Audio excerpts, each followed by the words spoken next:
சட்டமன்றத்திலே அசிங்கப்பட்ட எடப்பாடி மகிழ்ச்சியில் ஓபிஎஸ் தரப்பினர். நம்ம நம்ம போடக்கூடிய வீடியோக்கள் பிடிச்சிருந்துச்சு அப்படின்னா ஒரு லைக் பண்றதுக்கு மட்டும் மறந்துடாதீங்க.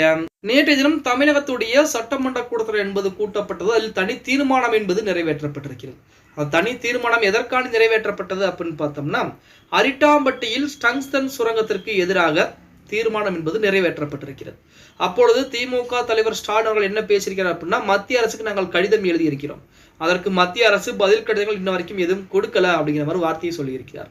அதற்கு உடனே எடப்பாடி பழனிசாமி கோபப்பட்டு, எதிர்க்கட்சியாக இருக்கக்கூடிய எங்களிடம் நீங்கள் சொல்ல வேண்டாமா, அதில் கடிதத்தில் என்ன எழுதியிருந்தீங்க, அது மட்டும் இல்லாமல் அந்த கடிதம் மத்திய அரசுக்கு அனுப்பப்பட்டதா, மத்திய அரசு திருப்பி அனுப்பப்பட்டதா, இது பூராமே மக்களுக்கு தெரிவிக்க வேண்டும், எதிர்க்கட்சியில் எங்களுக்கு நீங்கள் முதலில் தெரிவிக்க வேண்டும் அப்படின்னு சொல்லி வார்த்தையை பேச ஆரம்பித்திருக்கிறார். அதுவும் கோபமாக பேச ஆரம்பித்திருக்கிறார்.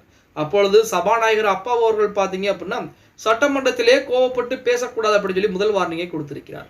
அடுத்தபடியாக நமது ஸ்டாலின் அவர்கள் எந்திரித்து, நீங்கள் உங்கள் ஆட்சி காலத்திலே, அதாவது ஸ்டெர்லைட் ஆலை விவகாரம், அது அந்த பிரச்சனை, அது மட்டுமல்லாமல் டெண்டர் ஊழல் முறைகேடு, 400 கோடி ரூபாய்க்கு மேற்பட்ட ஊழல் முறைகேடு, அது மட்டுமல்லாமல் ஏகப்பட்ட முறைகேடுகள், இது மாதிரி ஏகப்பட்ட ஊழல் இருக்கிறது, அதுக்கு பூராமே நீங்கள் நாங்கள் எதுவுமே செய்யவில்லை அப்படின்னு சொல்லி மத்திய அரசு கடிதம் எழுதினீங்க, அந்த கடிதங்கள் பூராமே எங்களிடம் காமித்து கொண்டுதான் நீங்கள் எழுதினீர்களா அப்படின்னு சொல்லி ஒரு கேள்வி எழுப்பியிருக்கிறார்.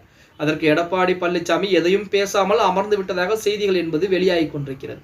அது மட்டுமல்லாமல் அதிமுகவை பொறுத்த வரைக்கும் எடப்பாடி பழனிசாமி அவர்கள் தற்போது மிகப்பெரிய அளவில் வேலைப்பாடுகளை பார்த்து கொண்டிருப்பதாக செய்திகள் என்பது வெளியாகி கொண்டிருந்தாலுமே, அதிமுகவிலே அவருக்கு எதிராக புதிதாக ஒரு குழுவும் ஆரம்பிக்கப்பட்டிருக்கிறது.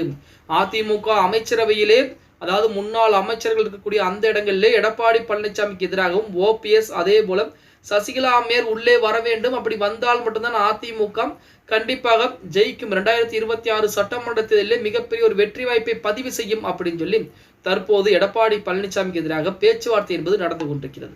ஆனால் எடப்பாடி பழனிசாமிகளை பொறுத்த வரைக்கும் சசிகலா, ஓபிஎஸ் இருவருடைய பெயரை எடுக்கக்கூடிய நபர்கள் மீது ஏகப்பட்ட நடவடிக்கைகள் எடுத்துக் கொண்டிருக்கிறார்.